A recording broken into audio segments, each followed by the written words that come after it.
Halo, selamat pagi teman-teman. Dari kawasan Ciganitri Buah Batu, kita akan menuju ke Pangalengan. Saat ini kita sudah di depan terminal Banjaran. Kenapa kalau saya lewat jalan ini pasti semrawut dari dulu. Lihat angkotnya main potong, puter, motornya juga main sikat kiri, sikat kanan. Ya, tapi kita bisa melewatinya pelan-pelan dengan kesabaran. Oke, hari ini kita akan berencana melakukan perjalanan wisata bersama keluarga, atau ada kita sebut itu family gathering dengan beberapa teman-teman yang lain di daerah Pangalengan. Nanti kita akan bermain di daerah Situ Cilenca. Kedua, saya dan keluarga akan bermain ke Nemo Highline Pangalengan. Dan untuk menambah pengetahuan sejarah untuk anak-anak saya, maka saya akan coba ajak ke rumah Boska di Pangalengan, sekalian ke makam Boska. Oke teman-teman, kita akan lanjutkan perjalanannya. Sekarang kita sudah masuk ke Jalan Pangalengan. Kita akan melewati Desa Polosari, yang sebentar lagi kita akan sampai ke Situ Cilenca. Sekarang kita sudah masuk ke pintu gerbang dari Situ Cilenca. Saya lupa catat berapa biaya masuknya karena kebetulan masuk ini 5 mobil family gathering, jadi dibayarin panitia. Nah, ini adalah situasi Situ Cilenca pada tanggal 14 Januari 2023 di pagi hari. Jadi ini sekitar jam 9.30 pagi. Menurut catatan sejarah, Situ Cilenca ini adalah suatu situ buatan atau danau buatan yang dibuat pada zaman Belanda untuk pembangkit listrik tenaga air. Dibangun di atas tanah seluas 1.400 hektar dengan kedalaman 17 meter. Situ ini dibangun selama 7 tahun, dan menurut catatan sejarah lagi, situ ini baru bisa digunakan pada tahun 1926. Keren ya pemandangannya. Acara hari ini adalah acara gathering bersama 5 keluarga, ditambah dengan mahasiswa dan mahasiswi dari STT Telkom Bojong Soang Buah Batu. Nah, setelah dari Situ Cilenca, saya bersama keluarga saya izin keluar duluan untuk melanjutkan jalan-jalan ke daerah Nemo Highline di Pangalengan. Setelah melewati Pasar Pangalengan, kita akan menemui seperti gerbang. Nah, nanti kita ambil jalan ke arah kanan.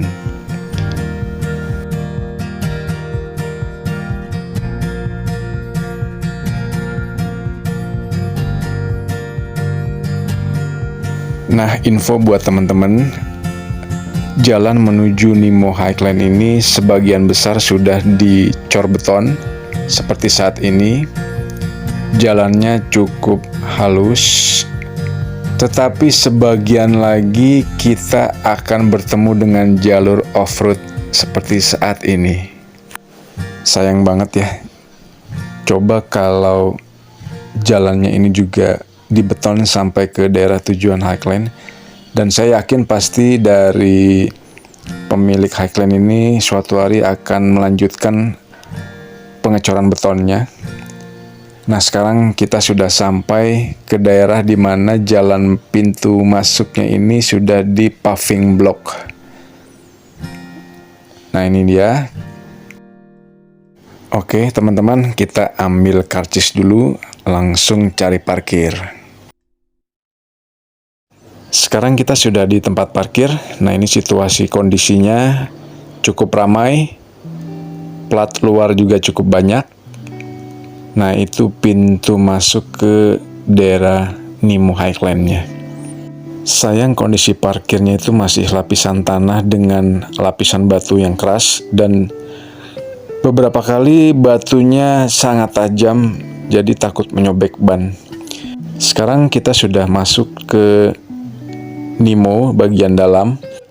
Harga tiket masuknya untuk dewasa 35.000 dan anak-anak sampai batas 12 tahun itu 25.000.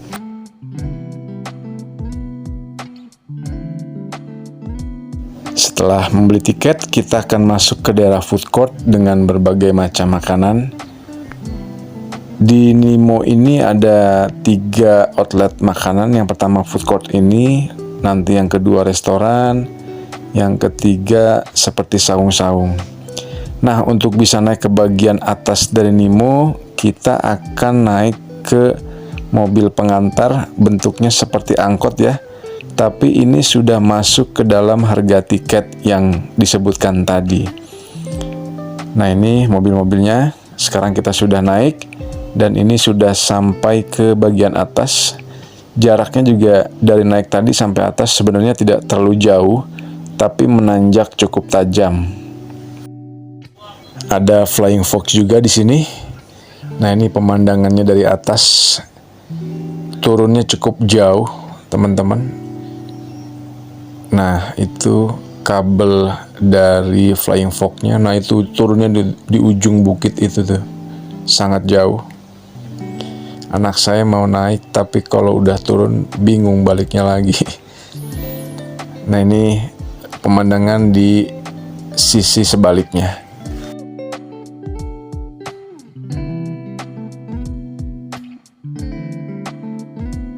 Sekarang kita masuk ke pintu masuk dari Nemo ini. Jadi dari tiket yang kita beli tadi itu ada barcode-nya. Nah, nanti barcode dari tiket itu masing-masing harus di-scan dari alat masuk atau pintu masuk ini.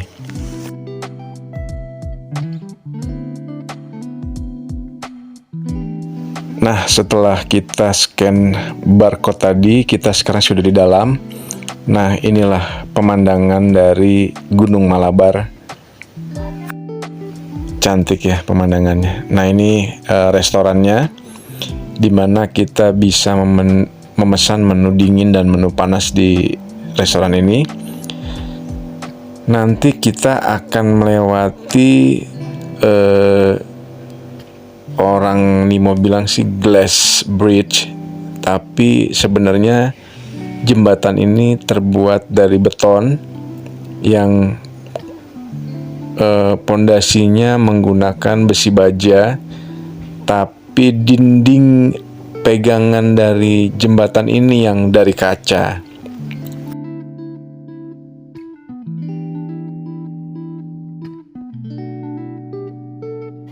Oke teman-teman, sekarang kita naik. Dari atas ini kita bisa melihat situ Cilenca dan sekeliling dari pegunungan ini yang dihiasi dengan karpet hijau alami, yaitu dengan perkebunan teh. Keren ya, sejuk, indah dipandang, mata juga tidak lelah ngelihatnya. Nah, ini teman-teman beton ya di bawahnya, tapi pinggirannya kaca. Nah, tapi di bagian tengah itu ada spot yang dimana lantainya terbuat dari kaca. Biaya masuknya itu kalau tidak salah 10.000 per orang dengan batas waktu 5 menit. Nah, itu tapi digunakan hanya untuk selfie, ambil foto dan segala macam. Nah, ini dia outletnya atau posisinya dari glass bridge yang dipakai untuk selfie, karena background dari pemandangannya sangat-sangat indah. Lihat sendiri ya teman-teman, kemana-mana hijau. Nah, setelah dari jembatan atas tadi kita turun ke bagian bawah. Nah, ini terdapat saung-saung yang dimana kita bisa menikmati makanan sambil duduk-duduk. Nah, itu ada spot dimana duduknya menggunakan tali tambang. Itu saya mau duduk di situ tapi takut jatuh Karena nah lihat sendiri ke bawah itu cukup tinggi jaraknya. Tapi ini pengunjung lain juga merasa nyaman ya melihatnya. Nah ini makanan-makanan simple yang dijajakan di bawah jembatan tadi. Ada beberapa outlet yang bisa kita beli sambil menikmati pemandangan di sekitarnya. Keren, menurut saya keren. Lumayan lah untuk bisa mengusir stres dalam beberapa jam di sini.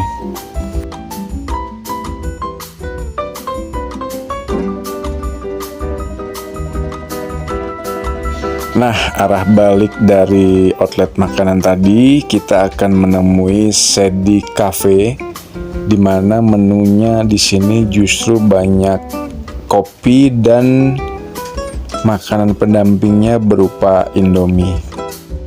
Akhirnya kami memilih makan di restoran di awal pintu masuk tadi. Tapi mohon maaf untuk pengelola, di sini banyak lalat ini.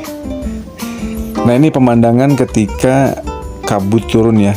Jadi seperti negeri di atas awan. Semua sudut pandang tertutup oleh kabut. Cukup dingin dan hujan pun rintik. Nah ini suasananya teman-teman.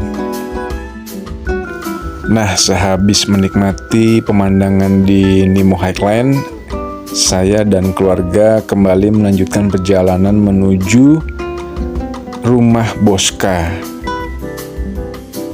Nah sekarang kita sudah sampai di rumah Bosca. Welcome to House of Bosca. Nah ini suasana halaman dari perumahan Bosca. Cukup asri, bukan cukup malah asri banget. Suasana dingin. Sekarang kita coba masuk ke dalam teman-teman. Hebat ya, rumah-rumah zaman dulu. Ratusan tahun tapi masih berdiri kokoh. Keren banget. Nah ini dari jendela kita bisa melihat arah ke dalam. Oh ya teman-teman, untuk masuk ke rumah Bosca ini ada biaya 5.000 per orang dan 5.000 juga untuk parkir mobil. Tapi tidak setiap hari ya rumah Bosca ini buka. Sepertinya rumah Bosca ini habis dipakai untuk nikahan teman-teman. Jadi masih banyak peralatan pernikahan. Nah ini foto dari Pak Bosca atau Opa Bosca. Maaf ini kameranya saya kurang bawah jadi tulisannya tidak terlihat. Nah ini foto dengan mungkin para ajudannya ya. Nah ini situasi dalam dari rumah Opa Bosca. Opa Bosca ini asalnya kalau menurut sejarah berasal dari keturunan Jerman, yang dimana dia dipercaya Belanda untuk mengurusi kebun teh Malabar. Nah ini adalah peta dari beberapa tempat kekuasaan dari Opa Bosca. Nah tadi ada nomor telepon. Ternyata lokasi dari rumah Bosca ini juga terdapat beberapa cottage yang disewakan, di mana harga kalau weekday itu 800.000 dan weekend itu 1.250.000 yang bisa dipesan melalui nomor telepon tadi.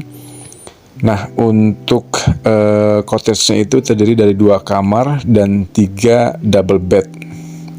Nah ini situasi kondisinya. Siapa tahu teman-teman ada yang mau menggunakannya. Nah ini kebetulan anak-anak suka bermain piano.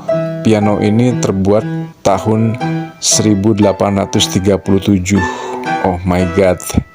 Kita coba mainin ya teman-teman. Piano ini berusia 186 tahun, punya Opa Bosca. Opa Bosca, pinjam pianonya sebentar ya buat anak-anak main.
Ya, sehabis puas bermain piano tadi, kita akan melanjutkan perjalanan kembali ke makam Opa Boska, di mana jalannya ini menuju makamnya agak kasar ya, karena hanya tanah dilapisi batu keras.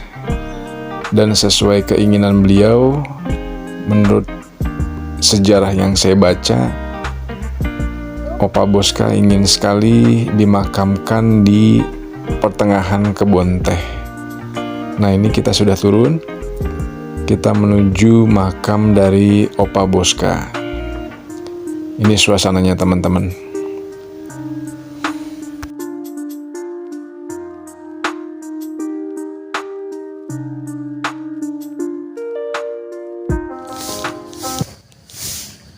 KAR Boska, seorang brilian yang memiliki dedikasi, integrasi, serta kepribadian yang kuat, datang ke Indonesia pada tahun 1887, berhasil mengelola dan mengembangkan perkebunan teh Malabar Pangalengan pada tahun 1896 sampai 1928. Dikenal juga melalui sumbangsih serta peranan atas karya-karyanya, antara lain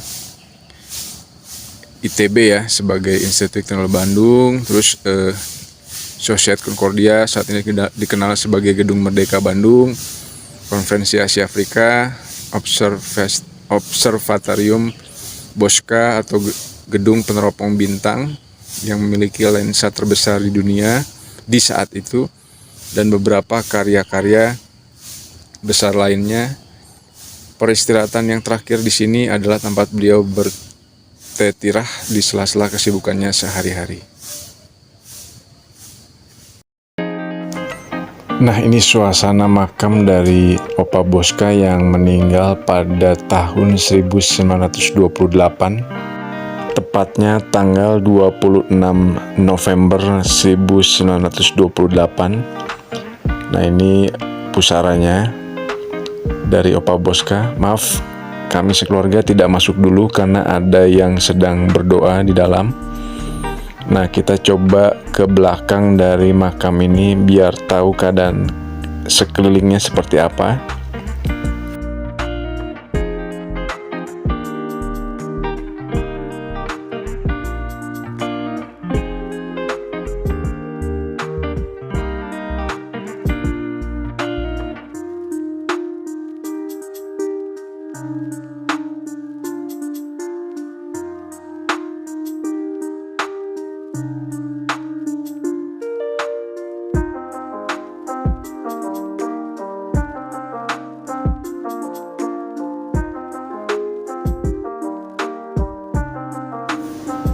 Oke teman-teman, setelah beberapa jam dari pagi sampai sore ini kita bermain di 3 tempat di daerah Pangalengan.